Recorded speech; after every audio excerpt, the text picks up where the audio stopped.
Welcome back to the show. It's the Bitter Realtor Podcast. I'm your host, Joey Rockenstein, and sitting with me today, none other than Hollywood royalty, Ira Gold. I wish that were true. Thank you, Joey. Appreciate it. Thanks for being on the show. Sorry to let the cat out of the bag with that one.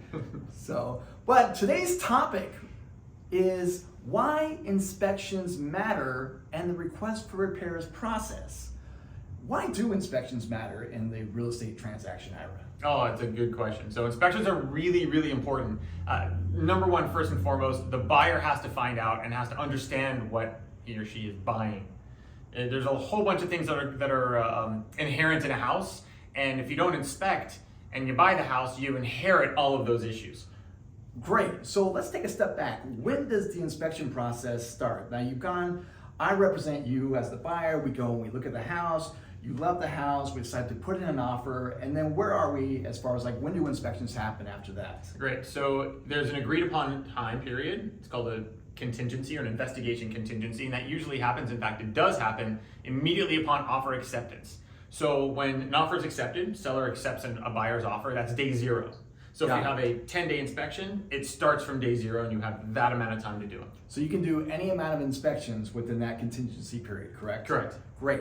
So inspections are important from this standpoint because the buyer needs to know exactly what the hell is going on with the house. They need to pull back the curtain and see anything that's wrong, both minor and or major. And also from the seller's standpoint, the seller might not even know that some of these things have been going on with their house, and they could have been living there for 30 years. And they usually don't know. Right. And if they did, they should disclose that to the buyer. So if you're a seller and you're watching this and you know something about the property, save yourself legal fees and hassle after the fact and just disclose it to the buyer. The buyer's probably going to be cool with most things. Well, most buyers will be cool with most things. I'll throw that one out there. But also this is good too because this is actually one of the other negotiating points in the real estate transaction, correct? Because you start out with the initial offer and then you get to inspections, and now we're offered another chance to possibly negotiate price or maybe terms or what? Exactly. So this is actually arguably the main negotiation point in a transaction. Why is that? Well, when you first write an offer, if there's multiple offers, it's difficult to negotiate a low price for a property. That's just the reality of our market, at least here in the Los Angeles area. So oftentimes you're helping a client, you as a buyer's agent, are trying to get your client's offer accepted. That's really a primary job of the buyer's agent at this point in time in this market, right? So once you get in, you're usually in at a pretty hefty price, not always, but if you're in a multiple offer scenario. So what's the time to actually negotiate? That's during the investigation period. That's the best time to negotiate credits, price reductions, or sometimes repairs. So you would say, let's say for, keep it simple, we have a house that's listed for $1 million. It goes into multiple offers and your offer gets accepted, let's say for $1,100,000. So you're $100,000 over the asking price, but like you just said, you want to get the house, you want to get locked into the contract to start. Now, in the inspection process, this gives you the opportunity to, maybe you weren't happy being, pricing or paying that much more for the house. Now this is your opportunity as the buyer to maybe get some of that money back. True, but I'm going to temper that also. Please temper away. Yes, because if you're a buyer and you have that mentality, I'm going to pay this amount of money and I'm going to go into the escrow, and then I'm going to try to get all that money back no matter what the inspections say. Oftentimes the listing agent, we look out for that when we're listings, right? So we're going to see and notice that there might be some kind of a bait and switch there, especially if the only things that are on the inspection reports are a lack of GFCI outlets, right? Things that are, generally speaking, relatively minor. If all of a sudden a buyer comes in and says, hey, we want a $50,000 price reduction, probably they just try to buy the escrow. Right, and the fact that you just mentioned the word GFCI, not really word, but you mentioned those letters, that is coming up in every single inspection regardless. No matter what, especially if it's an older house, like the newer houses, not so much, because they will have that because they're up to code. But if it's an old house, you're gonna see GFCI flooded within your inspection reports. That's exactly right. Right, because it's a code thing. Right. But for example, a lot of buyers will, especially my buyers, will look at the inspection reports, which is generally 140-ish pages long. And it's very alarming. Like, we're here to, like, make sure that you don't get too freaked out by that, but it is alarming. And it'll be like GFCI all over the place because older houses don't have that code, they don't have to have GFCI outlets. Exactly. And an electrician or any kind of licensed inspector or vendor, if they notice that an outlet is not ground fault protected, they have to bring it up, whether or not it's actually Right, a they have to issue. protect their ass. Yeah, but it may or may not be a safety issue. That's of course you have to defer to an electrician on it. So I'm glad you brought that up, safety issues, because I think this is one of the things that I kind of want to get buyers to wrap their head around, is that there are certain things that you need to kind of like categorize in the inspection report. Mm-hmm. And I think you do need to categorize like what are actually health and safety issues and what are things that are merely cosmetic. Agreed. Like, what do you see in that kind of like from your buyers that you work with? Like, how do you kind of like set the, set the expectation for them? Sure. So before we even do the investigations, I just plant a couple seeds. I let them know that the investigations are going to be, these reports are going to be very, very long. Right. Right. Because every house has a million things, even new builds. And I also let them know that we'll review together. I want to find out what's going to be alarming to them. Of course. And then I'll let them know, because they're hiring us, right? And we see a million reports. Right. So I'll let them know in the context of things, what is the usual and what are things that are very unusual that we don't usually see. And then it's up to the buyer to decide what they feel is alarming to them, what they want to ask for, what they want to request. So let's go off the tracks a little bit. Sure. Because you mentioned something that are things that are maybe unusual. So I want a couple of examples of what you've seen in some of your transactions that have been unusual per se. Okay, so what I've seen, oh man, I mean, the unusual, I've seen like foundations, especially if it's a raised foundation, when there's a little crawl space underneath. Right. You have pillars and you have like posts, right? And then you have, supposed to have, here's the wood post, here's the house, right? You're supposed to have these concrete pillars down here. I think to make sure I'm getting the verbiage right. Is that part of the retrofit, like earthquake?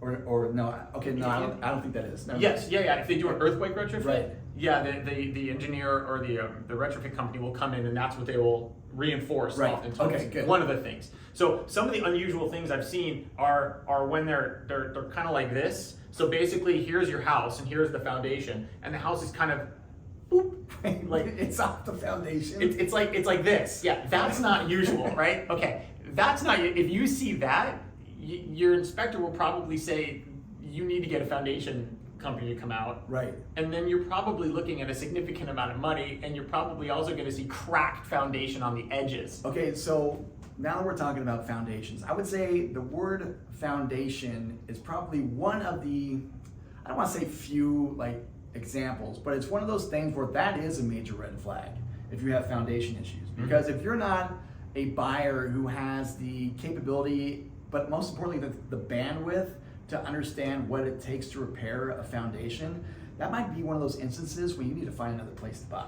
Absolutely. So everything's fixable. Right. Most everything's fixable. It's just how much is it going to cost, and is it feasible given the fact that you paid X amount of money for this property, right? And also, what is the seller's tolerance for your request for the repair? Right. Is the seller amenable to anything? How do we know? How do we know about that? That's also that's a good question. Okay, so as an agent, if you're representing a buyer, you want to have a dialogue with the listing agent. And oftentimes in that dialogue, you can glean some information from the listing agent. Good. Consciously or subconsciously, meaning the listing agent might not know that they're expressing things, that can indicate the level of concession tolerance of their client, of the seller. And what I like to do with buyer permission, of course, is I like to float a certain number verbally, Right. and just say, look, is it even worth requesting this, or is a cancellation imminent? So that brings up another interesting point, because one of my former managers was always a big advocate of not doing things verbally, but more like putting it on paper and like giving it to them so they have something in front of them. Like, how do you kind of like tread that to where, because I know you're kind of like by the book as well, like you really do a great job at that. So how do you approach it if you're doing something verbally, as to not maybe scare them off, but to be like, look, these are the things that are wrong, we're going to put this in front of you, but what do you think?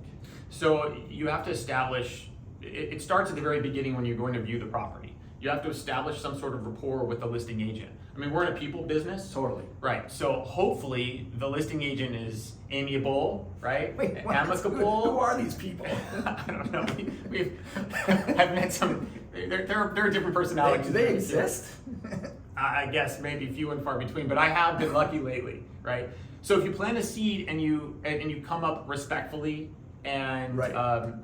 And look, you're representing a buyer who wants a property, and that listing agent and that seller has the property you want. You can't come in gun blazing with tons of attitude, or else that's going to be conveyed to the seller, and that'll negatively impact your buyer's chances of getting that property. Right, and you brought up like some great bullet points right there, because I would say at the inspection part of the transaction is when the emotional roller coaster begins to go Oh my into God. the dip, Yes. right? Yeah. I mean, Ryan Serhant really explained this well, and I'm not going to quote him because I'm not going to remember correctly, but like you find the house, you're on that total high, you love it, it's what you've been looking for, it's your dream home, and then like you get into the transaction, like your offer's accepted, and it's kind of like, okay, I'm a little bit nervous, but let's go forward with this. Then you get to the inspections, and then you're right at that moment that you were just talking about, like, oh shit, what do we do? Like, what? I didn't know this house like had those kind of problems. So how do we fix this? Like, how do we keep moving forward? Do we even move forward? Like, what do you say to your client at that point?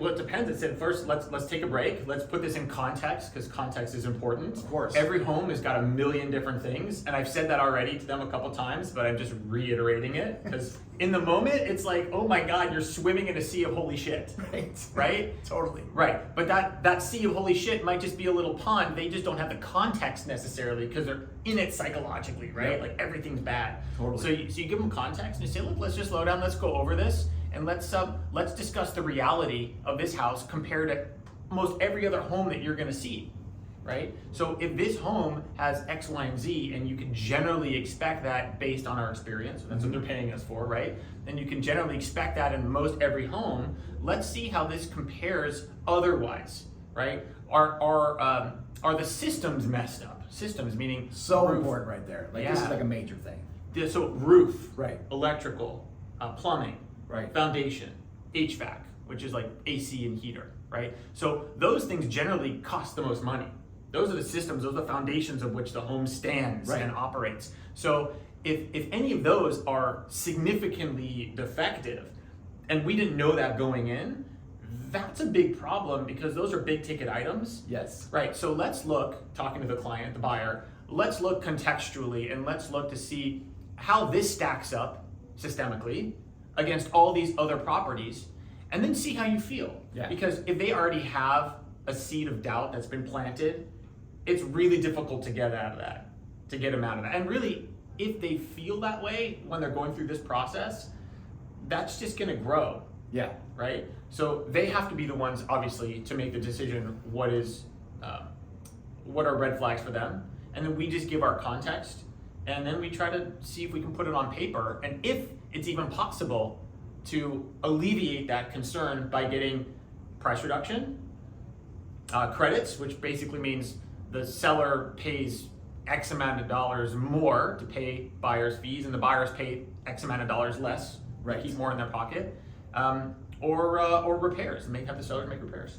Great. So I love where you've gone with this, because now we're at what we call the request for repairs, which is a document that you kind of like essentially ask for those things. You're asking for a price reduction. You're asking for a certain dollar amount in credits, which is allowed, a certain allowable amount if you're getting a loan, that you can ask for a certain dollar amount. Or you're asking the seller maybe to repair certain things, just for them to do that directly. So this is a great part to understand, because the request for repairs is not the opportunity for the buyer to take the inspection report, which I said is like 140-ish pages long, I know where you're going with and this. present it to the seller side and say, hey, let's fix all the stuff that's listed in there. Don't do that. Please don't do that. Right? Don't. So everything that's listed in there that's been flagged, I would like you to repair all those things, and I would like a price reduction of $150,000. Which is what I've gotten. I've gotten that. I've gotten a price reduction of $150,000 on a house that we listed at $1.7 million. So, That's pretty good, actually. I mean, no, I'm not the way my seller reacted. No, I mean, So- that's a big chunk. That's Right. pretty good for the buyer to get. I mean, if they got that, it would be great. But I mean, we weren't going to do that. It was like insanity. It was like the most insane request for repair inspection process I've ever been through. So, but yeah, like you can ask for that dollar amount. Are you going to get it? I wouldn't. Probably not, right? Because like I said, this is not like a punch list. This is not like a list that you're going through like and saying like these things need to be repaired and taken care of. This is your opportunity to kind of like talk with your agent and systematically come up with a fair dollar amount that would, I guess, satisfy both sides to keep the deal moving forward. And that's the key word right there. Keep the deal moving forward. That's right. That's what we want, and that's what we want in general. Like we just want to keep the deal moving forward because we want to get to the close of escrow. And most buyers and their agents want escrow where everyone's happy and everyone's satisfied. Right. Not everybody wants just to go and tear the other party apart. No, because it's like such a waste of time and it's exhausting to do that because I've been involved with that and it was like very stressful. Like to have those moments. To have buyers who are just out of their minds and to have sellers who are just like completely going to put their foot down because the buyer was out of their mind. And the sellers get insulted. Completely. And also, let's just say that the sellers, for some reason, whatever the circumstances are, did accept an offer maybe less than what they had hoped or expected, right? In that sense, and in those circumstances, those sellers are going to be less willing to offer certain concessions, which actually is kind of an interesting thing. So when you're writing an offer, a lot of times buyers don't understand that if they do write a low offer and get in with a lower offer, they have less leverage to play with inspection results, right? And the sellers, once confronted with those massive lists, because I had the same experience where a seller on a listing of mine copy and pasted like 3 pages of the general inspection report and just sent it over and asked for like this crazy amount. Right. And my clients they're like, we're not gonna give them anything. But I talked to my clients and I said, look, let's cool off a minute, let's just relax. You're entitled to not have to provide anything. And the buyers can cancel if they'd like or move forward. Yes. But in the act of fairness, in the interest of fairness, let's talk and see if there's anything on here that is doable. There is flexibility. Right.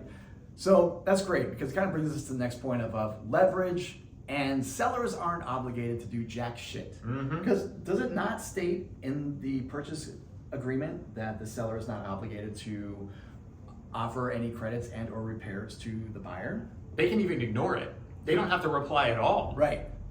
It would be Which nice, is funny but because that you mentioned that because I've gotten requests for repairs and my seller is like, yeah, we're not going to do anything about that, and so we didn't respond to it.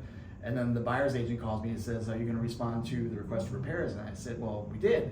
Mm-hmm. She's like, well, I don't have an email. I said, no, the no email is our response. the response. Yes. That's probably it. the loudest, clearest response ever. Yeah, it's been a couple days, so I think that should be ringing. Yeah, the only email you're going to be getting is our notice to perform. That's all. Right. So, which is the 2 days, right? You get the 2 days. Completely. Great. So we're talking about leverage and sellers not having to do anything. So how do we keep this deal moving forward? Because we were even talking about before we started the show, like a roof that is completely like it needs a new roof on a house. So how do you tackle that when, like, you say you have a house that needs a new roof, you've inspected the sewer line needs to be sleeved, there's issues with the HVAC. Let's just say all the systems have something going on. Okay. What do you do? Because think about this too, you got to think about both sides. The seller is selling their house. Why would they want to fix anything on a house that they're saying goodbye to? That's a good point. I'm going to say the counterpoint to that is it would be a reasonable expectation that when a buyer purchases a home, unless it's an obvious fixer or tear down, right? If a buyer purchases a home and gets into an escrow, that it's reasonable to expect that the home is in relatively livable and safe condition. Good point. Right? Yeah. So that's the counterpoint to, hey, why would I fix things? Right. What we do when you represent a buyer is you have to temper the expectation that the seller, it's not their responsibility to bring everything up to code or to fix everything. Right. But it is reasonable to ask for a share of the cost. Is that enough to satisfy the buyer? Well, that depends on the buyer's financial tolerance and risk tolerance. Is it enough to satisfy the seller? Are they digging their heels in the sand? Do they really want to sell the property? Yeah. Or do they just want to be right? Okay, so this kind of brings up the point of, it really is going to tell you, is the seller a serious seller, and how much does the buyer love the property? Exactly. Because I've encountered both sides of it, and the one thing that I kind of like try to get my buyers to overcome on this process, let's say if they, for example, I had a buyer, like they asked for like $43,000 and the seller gave us $20,000. And first of all, for the seller to give any amount is a win in my book. Don't get me wrong, I would love to get the entire amount, but you know, you want to get something. And it's really came down to, if we backed out of this deal and we started looking at houses again, are you going to be comparing those houses now to this house which you loved initially? And so I try to go from that aspect of it, and it can be like, yeah, we're fine with it, let's get out of here. Okay, great, you know, we'll cancel, we'll walk away. But the majority of the time, I would say that the house that we're in escrow with is the house that they want to be their forever home. Right. And you kind of go from there. And then I've had sellers who were like, you know, I'm not going to sell unless it's for this price. I'm only going to give this dollar amount of credits, and that's it. If I don't get that, then I'm not going to sell. So are they a real seller? I would say they're warm, but they're not like the usual seller that you would want to work with. Seller of convenience. Yeah. Don't sell if it's convenient, right? Maybe. I'm good. But we never know until they actually get the offer in front of them and there's actually something in writing. Totally. I mean, that's how you know, like, you gotta like give people something to think about and to actually like make a hard decision about. Like, here's the number, yes or no, what do you want to do? And you kind of go from there. So, and I've had the sellers who were kind of like warm, and then they became a realistic and hard seller after seeing, like, you know, people asking for a certain dollar amount, and it was consistent through different buyers through our listing period. Exactly. And then we ended up selling. And you know, it's interesting, a mentor told me that buyers who buy do all things necessary to buy, and sellers who sell do all things necessary to sell. I'm just gonna add within reason. That's interesting. To both of them, Right. right? So if you're representing a seller, it's great if we can get less out of their pocket and more in their pocket, right? That's one of the goals of the agent. Same thing with a buyer's agent for the buyer. But still, one of our main goals is to get the client's, buyer or seller, through the process while maintaining their financial integrity, right? And successfully get to the end. So while the listing agent wants to keep as much money in the seller's pocket, the buyer's agent wants to keep as much money in the buyer's pocket, the goal is still to purchase that home if both parties are still interested in purchasing that, in selling or buying. Right. So that's interesting. So if I'm hearing you correctly, we're trying to do something that's going to be amiable and agreeable to both sides, to where both the buyer and the seller feel that they got something out of it. Correct. Not necessarily that one side beat the other.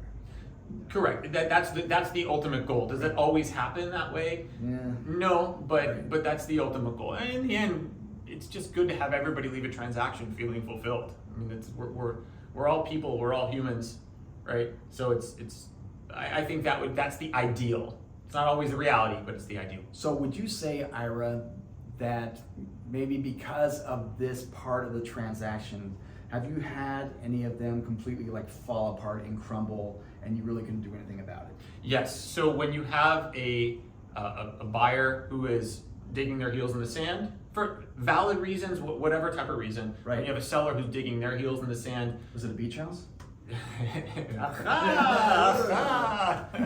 I mean, Malibu real estate. Oh, it's being Malibu right now. In the end, if they're digging their heels in the sand, some people just can't be moved. Most people can't. Most people want to be viewed as reasonable. Even the most unreasonable people want to be viewed by others as reasonable. So they will generally make some kind of fair concession that's fair to themselves and to the other party. Mm-hmm. But if they're going to dig their heels in the sand, yes, I have had some crumble. Even some of the best negotiation tactics can't move a wall. Right. I think that kind of like boils down to like having, you know, that realtor who is really not bringing emotion to the table and able to present both sides to their client to be able to keep things moving forward. But I think there's also a place to maybe say that maybe this isn't going to happen. Maybe this isn't the house that you thought it was. Or say that to your seller, like maybe this isn't our buyer.